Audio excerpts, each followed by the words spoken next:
Isang mapagpalang umaga sa bawat anak ng Diyos na sa ngayon ay nagkaroon ng panahon upang mapakinggan ang kanyang banal na salita.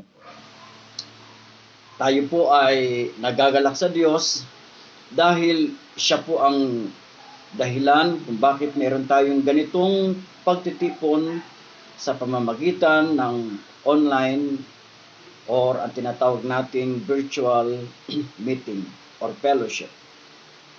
Tayo po'y nagpapasalamat sa Diyos, atin siyang pinupuri ng lubusan dahil sa mga kahanga-hanga niyang ginagawa sa ating buhay. At nawa po sa ating patuloy na pakikinig, loobin ng ating banal na Diyos na maunawaan natin ang ating mga pag-uusapan nang sa gayoy pagpapalang lubos ang sa atin ay dumating. At sa ating pagpapatuloy, hilingin po natin sa Diyos na buhay na tayo'y kanyang samahan sa pamamagitan ng kanyang Espiritong Banal. Tayo po'y manalangin. Ama naming nasa langit, kami po ay taos-pusong dumudulog sa iyo. Ikaw ay aming kinikilala na makapangyarihan, kataas-taasan at hindi nagbabagong Diyos. Kami lumalapit sa iyo sa pangalan ni Jesus na aming Panginoon. At sa aming pagkapatuloy, nawa po'y patuloy mo kaming linisin ng iyong mga salita na sa bawat aming nagawang pagkukulang, pagkakamali o pagkakasala, patawarin niyo po ang bawat isa sa amin. Marapatin niyo po, Panginoon, na tumanggap kami ng kalakasang espiritual sa patnubay ng Espiritong Banal at ito po'y aming matatanggap sa pamamagitan ng iyong makapangyarihang banal na salita. Salamat po, Panginoon. Ito'y aming dalangin lubos na may pananampalataya sa pangalan ni Jesus. Amen at Amen.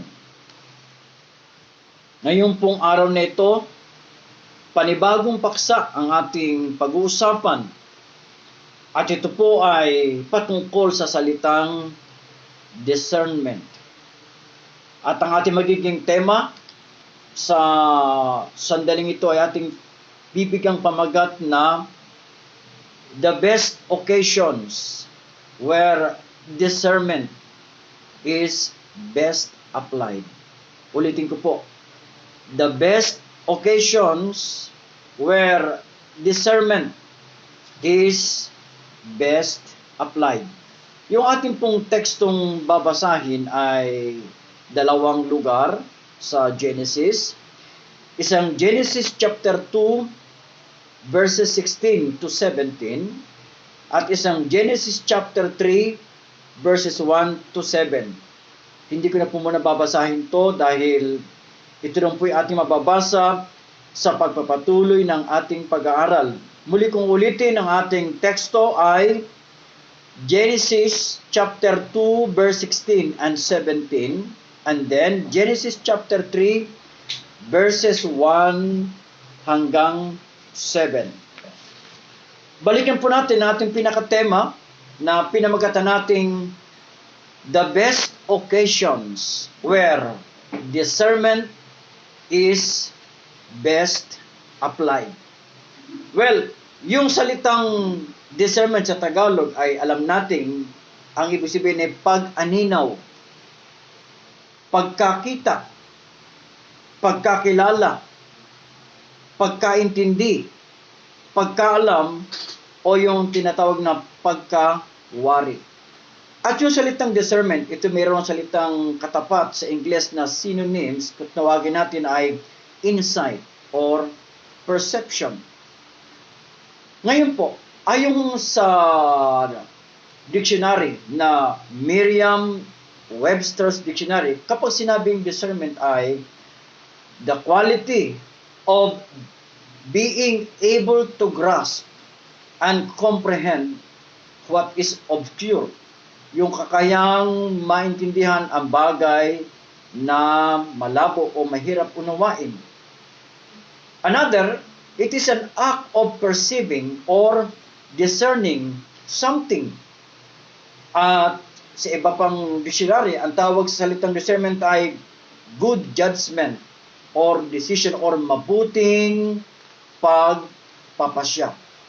Well, ayon po naman sa Vine's dictionary or Biblia o isang aklat na nag-aaral patungkol sa Greek and Hebrew, ayon kay Vine, the word discernment means distinguishing, a clear discrimination,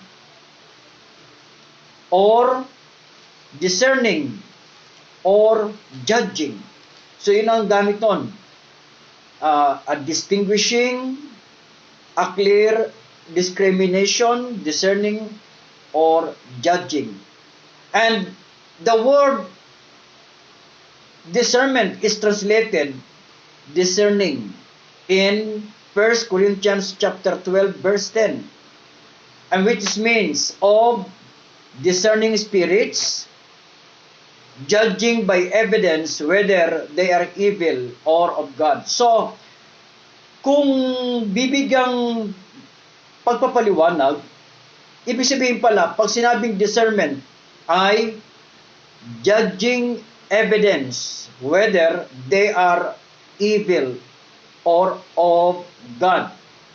Ito ay pagdidesisyon sa pamamagitan ng ebidensya kung ito man ay masama o sa Diyos.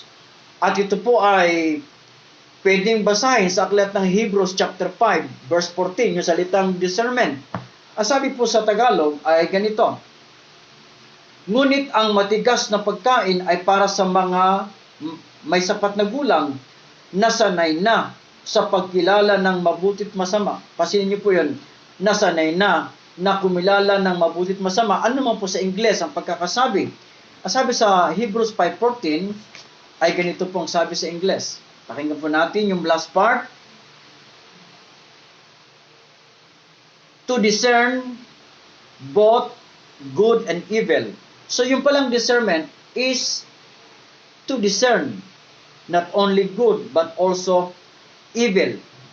Well, ano ba yung the best discerner? Ano ba yung pinakamagaling na kumikilala o kumikilala?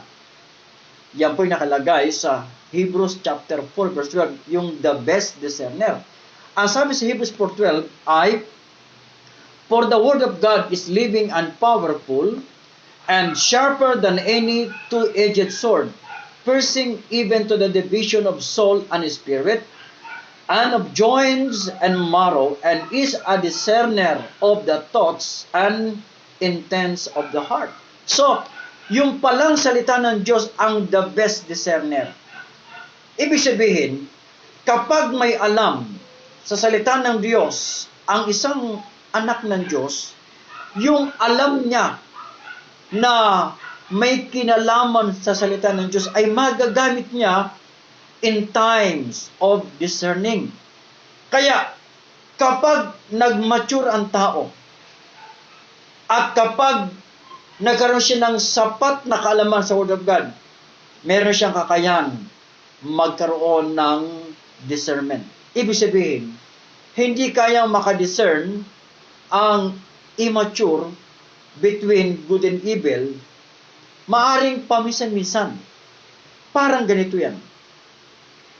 Ang isang sanggol, lalo't siya ay bagong silang, pagka siya ay pinadede, hindi alam na sanggol kung anong tatak ng gatas, kung bottle feeding. At hindi rin alam na sanggol kung ilang scoop ng gatas ang kanyang dinedede. Nalalaman lamang ito nang nagtitimpla.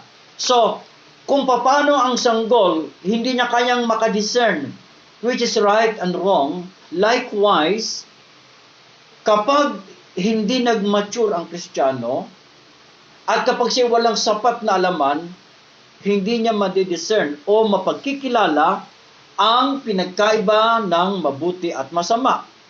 Mga kapatid, nais ko pong ipahayag sa bawat isa sa sandaling ito na ayon sa banal na kasulatan, kapag ang tao ay naging mature at may alam na sa salita ng Diyos, siya may kakayahang makadiscern o makakilala ng iba't ibang pagkakataon na sa kanya ay dumarating.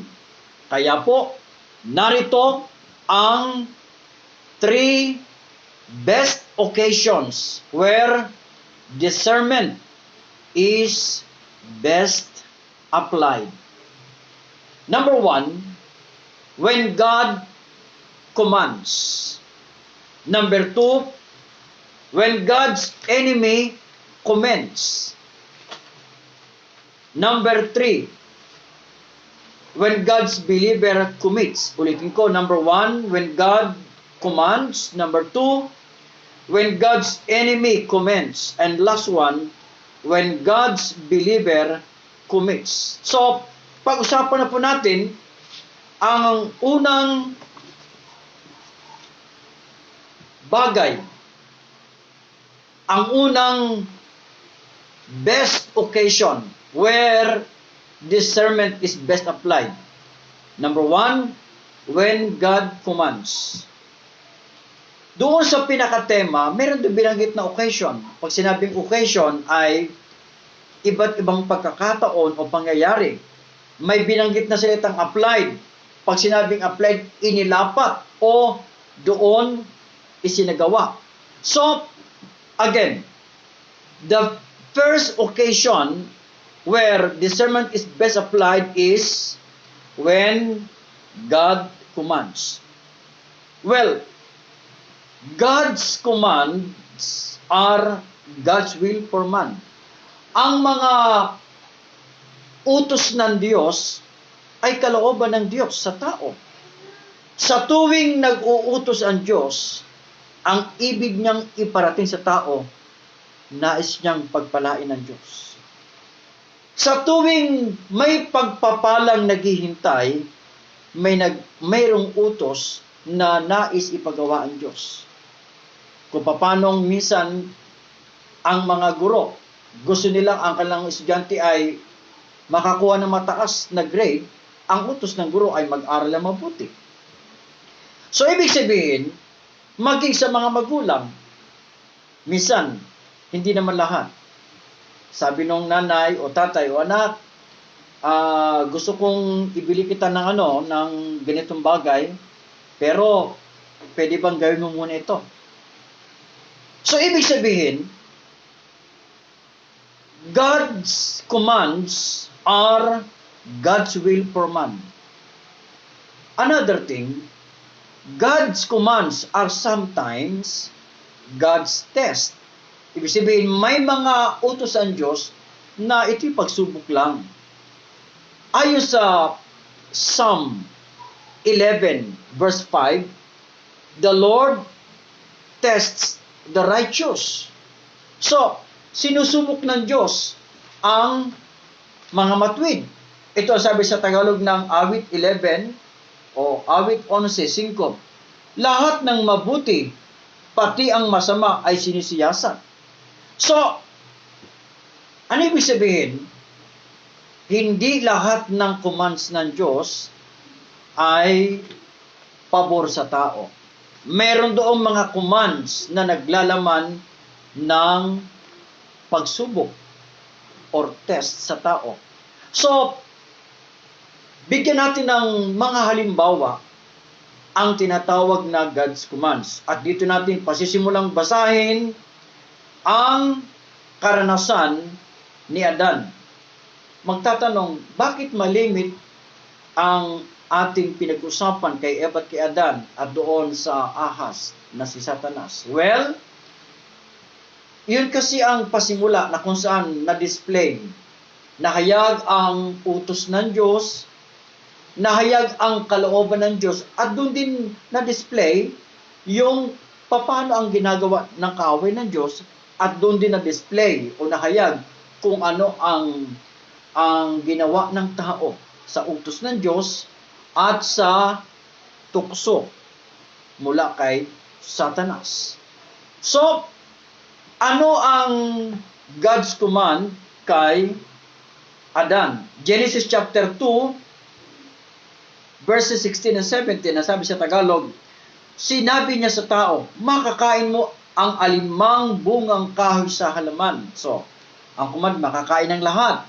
Sa 17, maliban sa bunga ng punong kahoy na nagbibigay ng kaalaman tungkol sa mabuti at masama, wag na wag mong kakanin ang bungang iyon. Mamamatay ka kapag kumain ka niyon. So, ang utos ng Diyos ay dalawa. Lahat ay pwedeng kainin.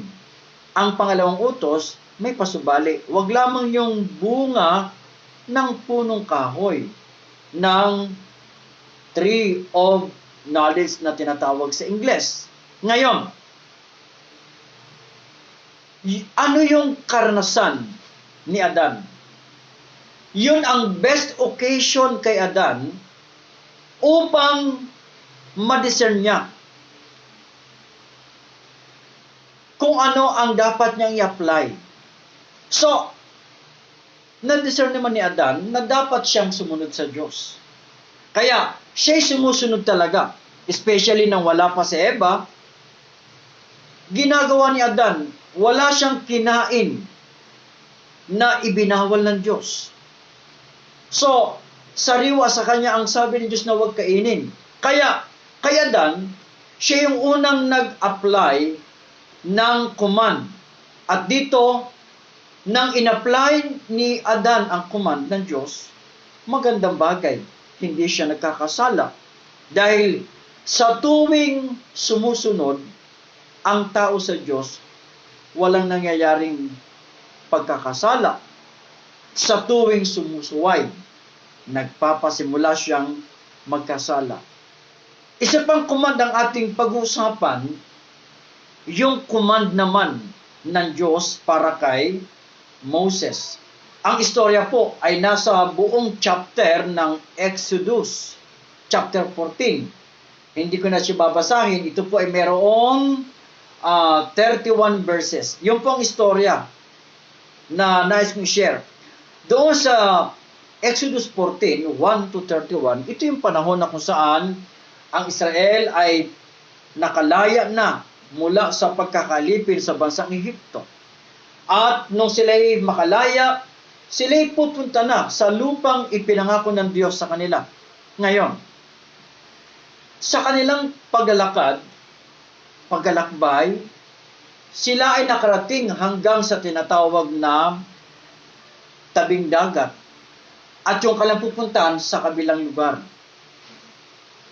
Bagaman mayroong panggang mas malapit, natatagal lamang ng halos kulang-kulang 10 araw ang paglalakbay mula sa Egypt hanggang lupang pangako.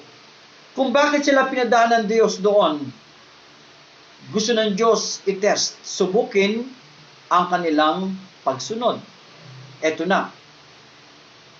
Nung mapagtanto nitong Parao na kailangang ang Israelita ay huwag umalis, ang ginawa ni Parao, ipinahabol niya ang mga Israelita upang pabalikin. At nung makita ng mga Israelita, yung mga mandirigma, mga sundalo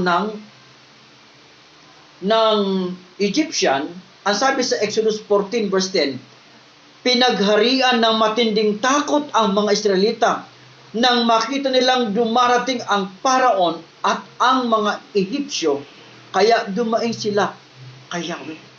So, natakot sila. Mas natakot sila sa gawa ng kaaway, hindi sila natakot sa Diyos na sa kanilang ligtas.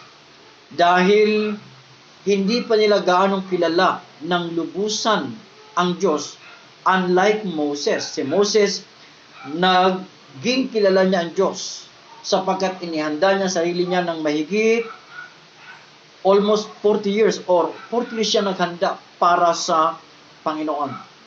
Ngayon, nagkakagulo na. At sinisisi na ng mga Israelita si Moses. Tingnan niyo ang sabi ng mga Israelita. Sinabi nila kay Moses, Exodus 14 verse 11, wala na bang mapaglilibingan sa amin sa Ehipto? Kaya mo kami dinala sa ilang para dito mamatay? Inalis mo kami sa Ehipto. Tingnan mo ang nangyari. Hindi ba bago tayo umalis ay sinabi na namin sa iyo na ganito nga ang aming sasapitin? Sinabi na namin sa iyo na huwag kaming pakialaman at pabayaan na kaming manatiling alipin ng Ehipsyo, sapagkat ibig pa naming manatiling alipin kaysa mamatay dito sa ilang. Ganun yung pakiramdam nila. Ngayon, ano nangyari? Nanalangin si Moses. Ang kagandahan kay Moses, pag may problema na nanalangin. Ang Israelita, pag may problema, naninisi. So, ang naninisi, ibig sabihin, hindi siya gaano malalim sa Diyos. Sapagkat ang malalim sa Diyos, alam niya, lahat ng bagay ay dumarating dahil sa kapahintulutan ng Diyos. Ngayon, nang manalangin si Moses, ito ang command ng Diyos kay Moses. Verse 16. Ang sabi ng Diyos kay Moses, itapat mo sa ibabaw ng dagat ang iyong tungkod. Mahahati ang tubig at matutuyo ang lalakaran ninyo. Sipin niya, sabi nitong Diyos kay Moses, itapat mo lang yung tungkod. Ngayon, kung si Moses ay normal na tao, ano magagawa ng tungkod? Na itatapat lang sa dagat upang ito'y mahati. Subalit dahil kilala ni Moses ang Diyos, ang pagsunod sa kanya ay hindi problema. Ang pagsunod sa sinasabi ng Diyos ay hindi pinroblema ni Moses sapagkat kilala niya ang nag-uutos sa kanya. At yun yung best occasion para kay Moses na ma-discern niya na ang command ng Diyos ay magiging dahilan upang makita ng Israelita how powerful their God is. Kaya, nais sabihin ni Moses sa Israel, mga Israelita, our God is powerful, and let me show you that God is able to perform miracles in front of you. Makikita nyo sa inyong mga paningin, ng inyong mga paningin. Kaya inunat ni Moses yung tungkod sa tapat ng dagat. Ano nangyari? Nahati ang dagat. Laging may nagaganap na himala sa tuwing may pagsunod na ginagawa ang tao. Walang nangyayaring himala sa taong mapaghinala. Ang himala ay normal sa mga sumusunod sa Diyos. Isa pa pong command na nais kong bigyang pansin, yung command ng Diyos kay Abraham. Ang sabi sa Genesis chapter 22, mula verses 1 to 14, hindi ko na babasahin, akilang istorya o ikikwento. Sabi ng Diyos, pagkalipas ng ilang panahon sa verse 1, sinubok ng Diyos si Abraham, tinawag siya ng Diyos at tumugon naman siya. Sinabi sa kanya, isama mo ang pinakamamahal mong anak na Isaac, magpunta kayo sa lupain ng Moriah, umakyat kayo sa bundok na ituturo ko sa iyo, ihahandog mo siya sa akin. Maliwanag ang utos ng Diyos. Moses o Abraham, dali mo anak mo sa bundok ng Moriah, pag sinabing ihahandog, papatayin. Siguro, kung si Abraham ay hindi niya kilala ang Diyos, sasabihin niya, ba Panginoon, baka naman hindi na ikaw ang Diyos ko. Binigyan mo ako ng pangako. Ang pangako mo ay magkaanak ako through Sarah. Panginoon, naghintay ako ng 25 years bago dumating ang pangako. Pagkatapos, gusto mo patayin ko pa yung pangako binigay mo? Kung si Abraham, hindi niya kilala ang Diyos na kanyang pigilingkuran, marahil siya ay magtatanong, magtatampo, para bang sa salitang kanto, bigay, bawi. Subalit, alam ni Abraham, nakatutuwa, alam ni Abraham that God is always faithful in His promises. Ay di nila niya anak niya doon. At kumuha siya ng isang patalim at kanya nang papatayin ang kanyang anak. Subalit mula sa langit nagsalita ang Diyos, Abraham, huwag mong gawin niya sa anak mo. Ito po ang sabi ng Biblia sa Genesis 22. Pakinggan po natin ang sabi ng Diyos. Babasahin ko po, napakaganda. Sabi po sa Genesis 22, verse 10, nang sasaksakinan niya ang bata, tinawag siya ng anghel ni Yahweh.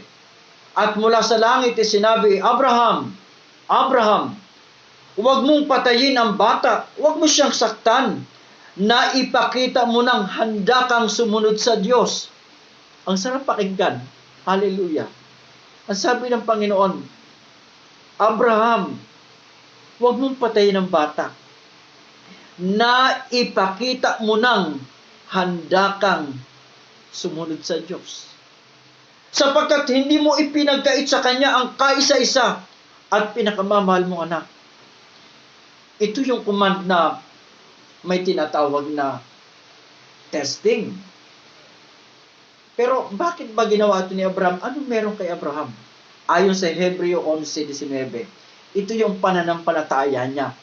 Ang sabi sa Hebrews 11:19, naniniwala siyang muling mabubuhay ng Diyos si Isaac.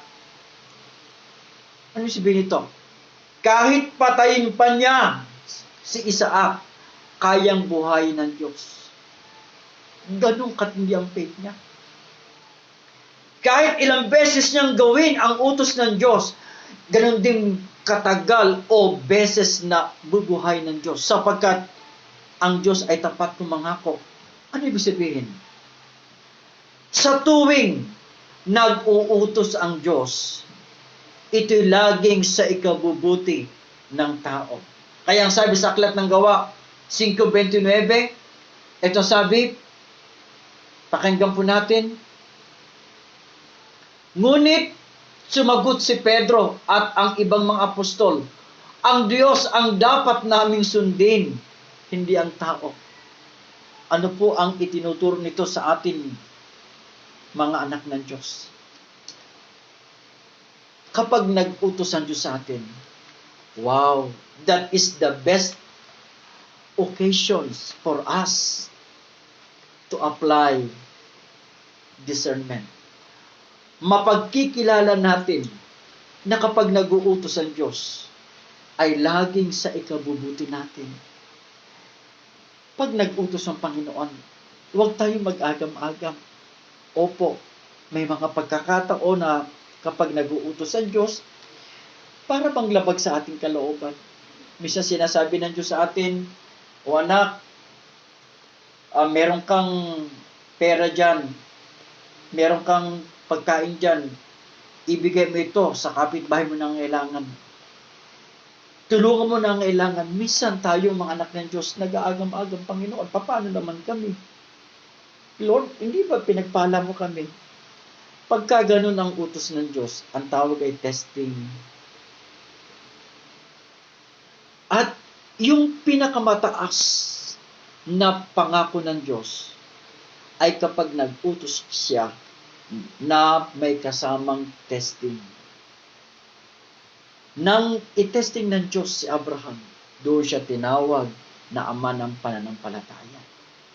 Mga kapatid, kailangan po natin alam, kailangan po natin maunawaan ang salita ng Diyos. Pag naunawaan natin ang salita ng Diyos, kagaya ni Moses at ni Abraham, wala silang agam-agam na sumunod sa unang utos ng Diyos sa kanila o sa mga iniuutos ng Diyos sa kanila. Nawa po, napagtanto natin ngayon sa araw nito na kapag nagputos ang Diyos, pakinabang ang sa atin ay darating. Ikalawang best occasion where discernment is best applied ay when God's enemy commends. Dito ang God's enemy ay si Satan. Ang tanong, si Satan lang ba ang best ang enemy? Hindi lang si Satanas. Maging ang mga evil spirits. Maging ang mga taong walang Diyos. At sa totoo lang, maging ayon kay Santiago 4:4, hindi lamang si Satanas at ang mga evil spirits, maging ang masamang tao ang kaaway ng Diyos. Ito po sabi sa Santiago 4:4. Sabi sa Santiago, mga taksil, hindi ba nyo alam na kapag kinaibigan nyo ang sanlibutan, ay kinakaaway naman ninyo ang Diyos? Kaya sino mang nagnanais na maging kaibigan ng sanlibutan, ay kaaway ng Diyos. May mga Kristiyano may kaibigan silang unbeliever. Ibig sabihin, huwag makipagkaibigan sa mga unbeliever. No. Pag sinabing makipagkaibigan sa unbeliever, hindi yung relasyon. Ay kapag ang asawa ay unbeliever, may relasyon, asawa yon. So pag sinabing ang isang believer ay nakipag-away sa Diyos, ay ginagawa na rin ng believer kung ano ang ginagawa ng isang unbeliever. Kung ang isang taong walang Diyos, itong mga negative na ginagawa niya. Kaya pag ginawa ng Kristiyano ang ginagawa ng unbeliever, ang tawag sa kanya nakikipagkaibigan sa sanlibutan. Balikan natin yung ating second point. When God's enemy comments. Yung salitang comments, dalawang gamit. Ito ay positive at negative. Kaya may tinatawag na, ako ay kumanta. Ano ba ang comment mo? Ay, ang ganda ng kanta mo. Ay, nung kumanta, sintonado, anong comment mo? Ay, sintonado ang kanta. Kaya ang comment, pwedeng negative at pwedeng positive. But if comment, kung ang comment ay galing naman kay Satanas, listen, it is always negative. Minsan ang comment niya, parang tingin maganda sa pandinig, maganda sa paningin. Pero, walang comment si Satanas na positive, it is always negative. Ngayon, pag-usapan naman natin dito yung teksto natin na Genesis chapter 3. Kanina, yung kay Adan, ngayon naman kay yung ginawang comment nitong kaaway ng Diyos. Pag nagko-comment ang kaaway ng Diyos, yun ang magandang occasion where discernment is best applied. Dito, may tatlong comment sa Genesis chapter 3 verses 1 to 4. Ang unang comment ng kaaway ng Diyos ay ganito. Ang sabi sa verse 1, ang ahas ang pinakatuso sa lahat ng hayop na nilikha ni Yahweh. Minsan, tinanong niya ang babae, totoo bang sinabi ng Diyos na huwag kang kakain ng anumang bungang kahoy sa halamanan? Ang sabi po sa Ingles, yung salitang, has God indeed said, you shall not eat of every tree of the garden, you shall not eat? Ano rito ang comment na ginawa ni Satanas? Ang comment niya ay sinisiraan niya ang Diyos. Kailan pa man, hindi magko-comment si Satanas na mabuti ang Diyos. Ang laging comment niya, sinisiraan niya ang Diyos. At ano rito ang paninira niya sa Diyos? Sinisiraan niya ang Diyos ay tapat sa kanyang salita. Dahil ang sinabi ng Diyos kay Adan, huwag kumain ng prutas. Ang sabi naman ni Satanas, totoo bang sinabi ng Diyos na huwag kakain ng anumang bungang kahoy? So, ibig sabihin, si Satanas ay napakatusok. Ginawa niyang general. Lahat ng bungang kahoy, samantalang isa lang inuutos ng Diyos doon, nasa gitna, ginawa niyang general. Ganun siya katuso ang kaaway. So, ano nangyari? Imbes na gamitin ni Eva yung discernment, itong ginawa ni Eva. Sa verse 2, tumugon ng babae, hindi naman. Ipinakakain sa amin ang anumang bunga sa halamanan, wag lamang ang bunga ng puno na nasa gitna niyon. Pag kami raw, ayun, napasin yung raw. Problema na Eva to. Raw, hindi na siya sigurado. So, yan ang problema. So, habang nagsasalita si Eva sa tukso ni Satanas, hindi siya sigurado, may raw. Ulitin ko, pag kami raw ay kumain ng bunga nito o humipo man lamang, panibago. Hindi na sigurado, mayroon pang dagdag, humipo. Hindi naman ibinabawal ng Diyos hipuin, paglaruan nila, pitasin.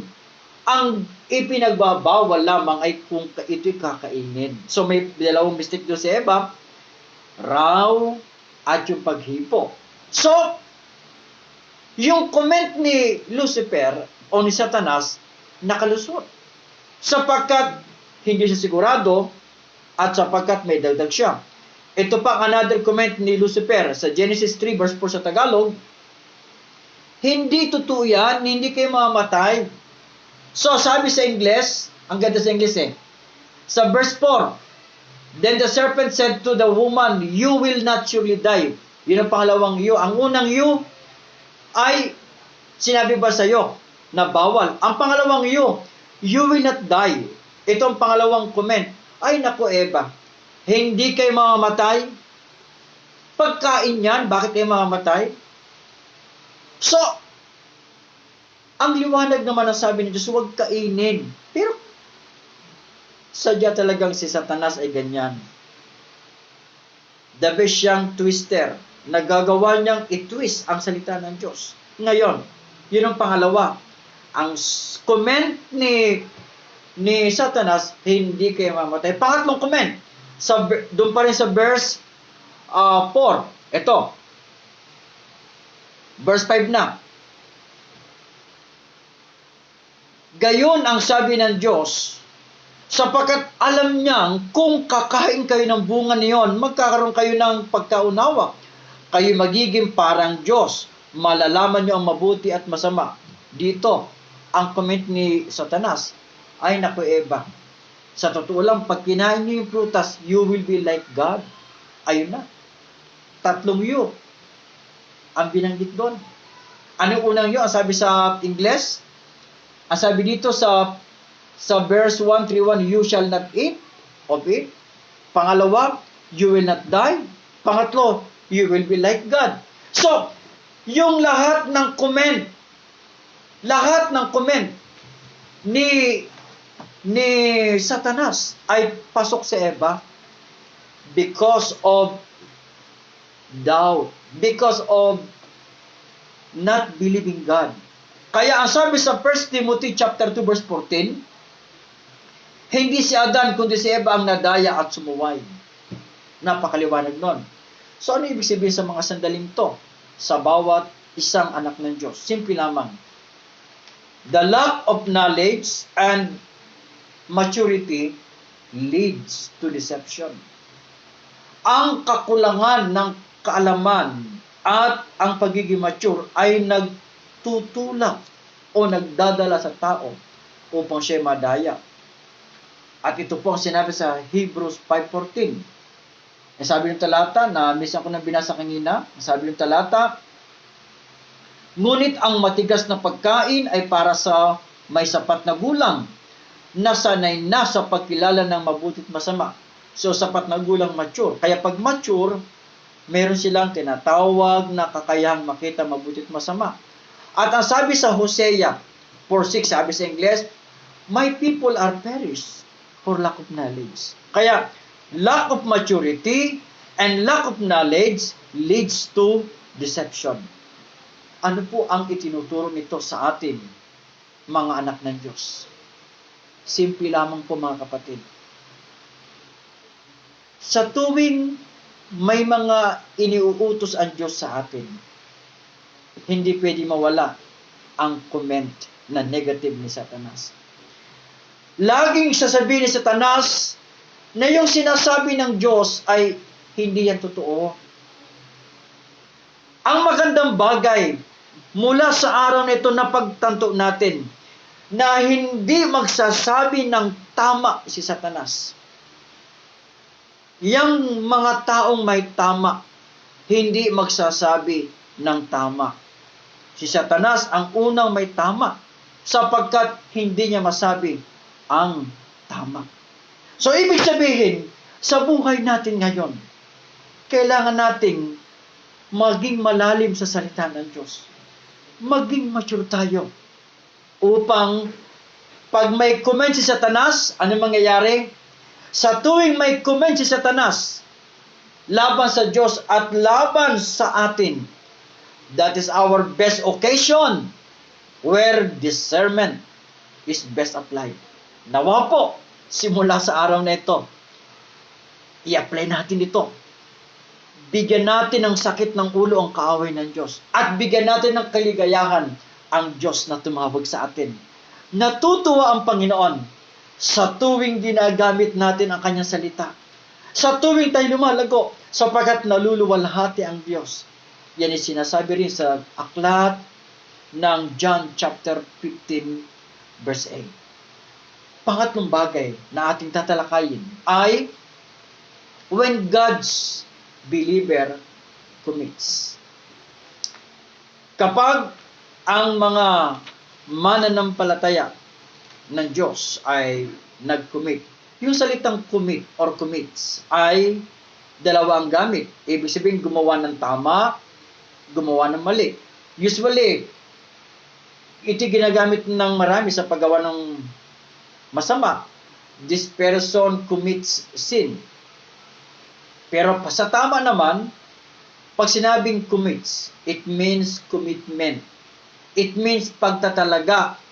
It means pagsunod sa sinasabi ng Diyos.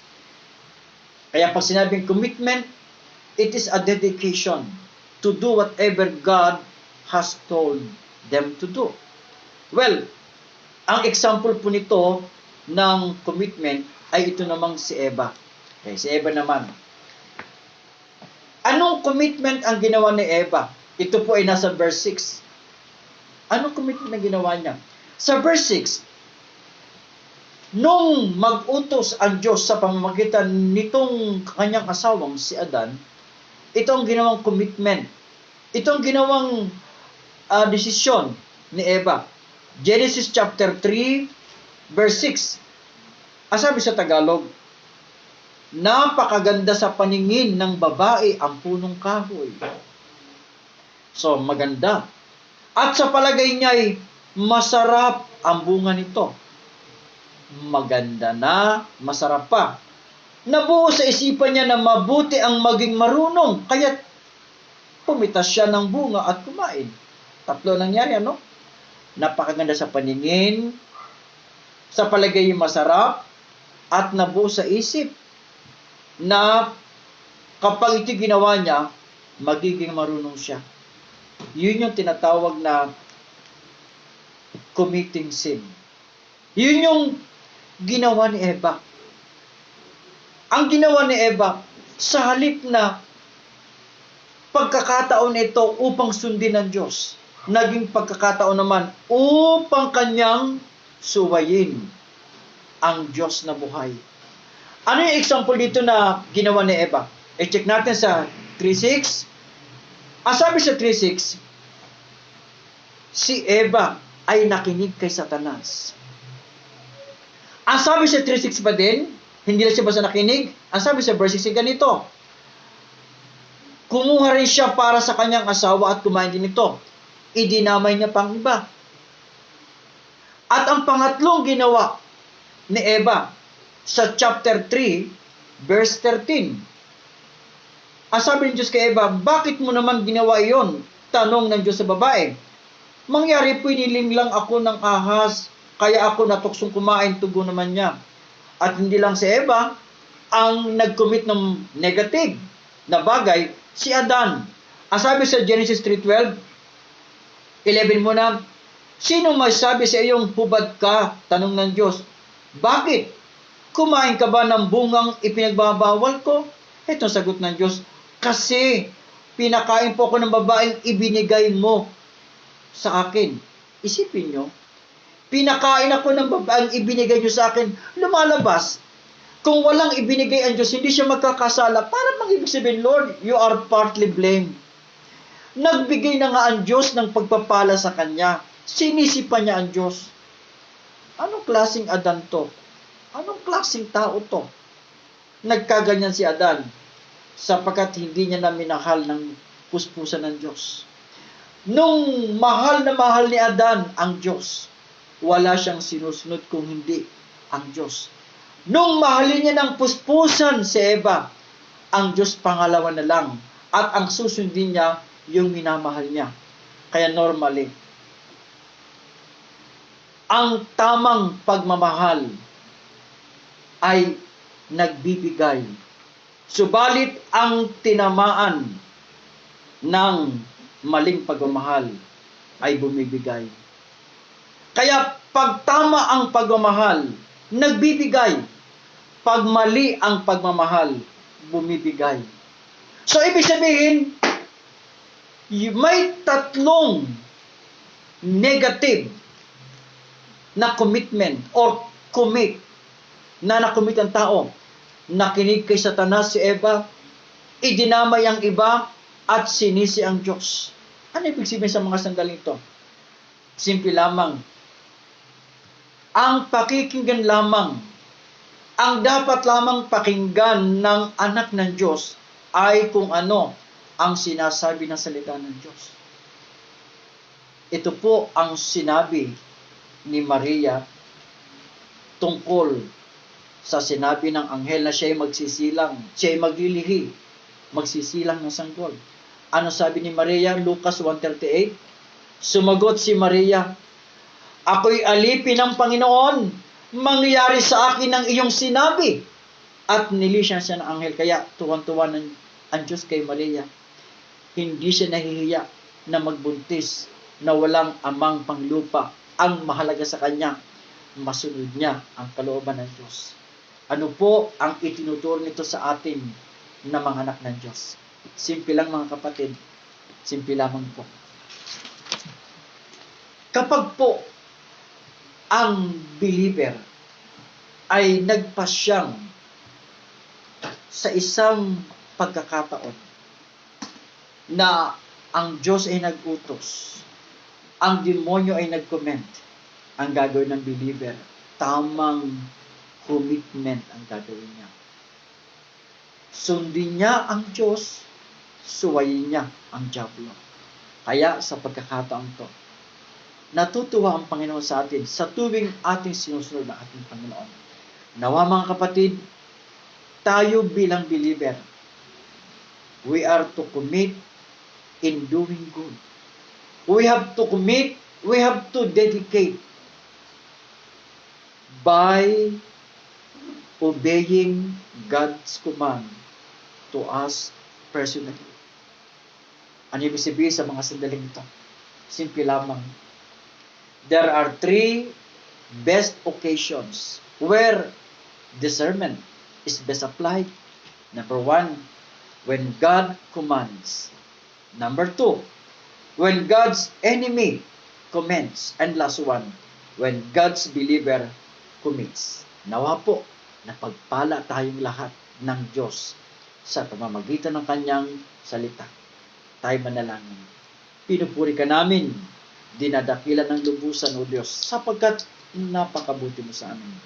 Ipahintulot nyo na sa mga sandaling ito'y maluwalhati ka sa aming buhay. Ipahintulot mo, Panginoon, na magkaroon kami ng tamang discernment nang sa gayoy laging pagsunod sa iyong kalooban ng aming ginagawa. Pinupuri ka namin ng lubusan sa araw nito. Luwalhati at dakilahin ka, Ama. Ito po'y aming dalangin lubos na may pananampalataya sa pangalan ni Jesus na aming Panginoon at tagapagligtas. Amen at amen. God bless every one of us.